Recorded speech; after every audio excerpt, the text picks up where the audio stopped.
بسم الله والصلاة والسلام على رسول الله. أهلا بيكم في قناة السمك في اسكندرية. معاكم عمرو أبو الوفا، والنهارده إن شاء الله هنتكلم عن سمكة الملك أو الملكة أو المحني أو المحنية، وهنعرف سر التسمية باسم المحنية.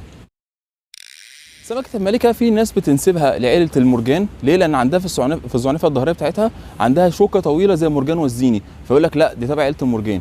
طبعا في ناس تانية تقول لك لا دي من عيلة أصلا الشرغيش، ليه؟ لأن هي أصلا شكلها شبه التيس قوي، بس التيس أبيض في أسود أو فضي في أسود، لكن هي لونها أبيض في أحمر، فيقول لك لا هي شبه التيس قوي. حتى من هنا جت تسمية إيه؟ هي تيس بس محني، يبقى اسمها تيس محني، باختصار محني أو محنية.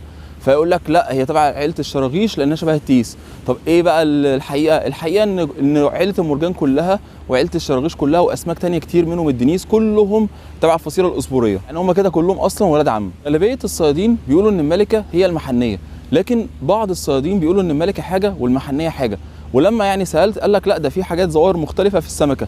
مثال على كده مثلا في سمكه زي السمكه دي كده لونها ولا محصل ملكه ولا محصل تيس، لا هي في الحقيقه تيس عادي خالص، بس هو عشان البيئه اللي هو فيها لونه متغير شويه، فهو لا تيس عادي مش محنيه. طيب عشان لو انت تهت الموضوع باختصار، السمكه دي كده اسمها ملكه او محنيه. سمكه الملكه او المحنيه موجوده تقريبا في كل سواحل البحر المتوسط، وكمان في شرق المحيط الاطلنطي من اول البرتغال فوق لحد انجولا تحت. سمكه الملكه او المحنيه مرنه جدا في المعيشه بتاعتها، ممكن تعيش على انواع كثيره من القاعان الصخريه او الرمليه، لكن بعد سن البلوغ بتفضل اكتر القاعان الصخريه. وهي سمكه خنثى باسبقيه الانثى، وبتوصل للبلوغ عند طول 40 سم، ولما بتوصل ل 50 سم بعض الافراد منها بيتحول لذكر بالغ. بتكون نسبه الذكور للاناث 1 ل 8 تقريبا، يعني كل ذكر قدامه 8 من الاناث. وموسم التزاوج بيكون من شهر 9 لشهر 2، يعني خريف وشتاء، وفي الخريف بيكون اكتر. اقصى عمر مسجل ليها 27 سنه، واقصى عمق مسجل ليها 170 متر، وهي من الاسماك اللي بتحب تمشي لوحدها، ما بتحبش التجمعات ومش بتتجمع غير وقت التزاوج. سمكه الملكه او المحنيه سمكه مش منتشره في البحر، يعني